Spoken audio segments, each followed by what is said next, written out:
Hi, and thanks for logging on to the Daily DVAR Halacha. And here's a brand new halacha for you, and it is for Thursday, 24th day of December. Here we go.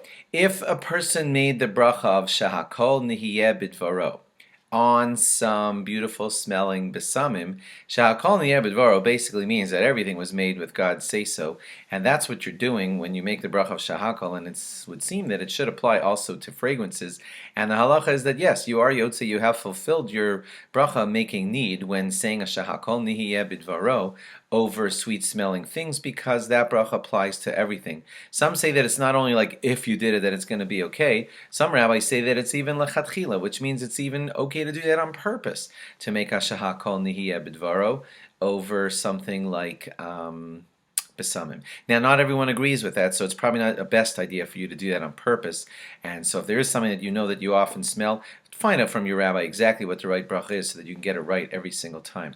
Now, you only make a bracha if you intend to smell that smell. So if you're just running quickly through a sweet-smelling spot and you weren't thinking at all about smelling it and just happen to get whiffs of beautiful smelling things as you walk through a store or something, you don't necessarily make the bracha there because you weren't intending to smell it.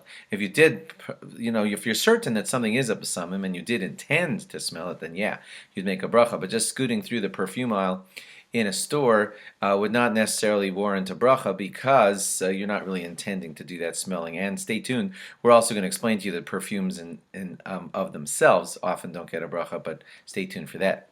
Fruit, you would only make a bracha on a sweet smelling fruit and say hanosen reach tov ba'peros if you're holding it in your hand. When you walk by a bakery and there's a fantastic smell emanating from the bakery, there are rabbis who say that you make a bracha on that for the beautiful smell of a bakery, but a lot of rabbis say no, and it's best probably to be safe and not make a bracha on bakery items because there's a giant argument about it. Same thing would be hot foods. Generally, most rabbis are all saying no to you're smelling spare ribs or something. That no, there's no bracha on the wonderful smell of barbecued meat or anything like that. No bracha for that smell. Perfumes. Let's get to that as we promised earlier. Perfumes, you see, often you're not going to know the specifics of what's going on in that perfume bottle. It could be that there's no actual besamim in the bottle at all.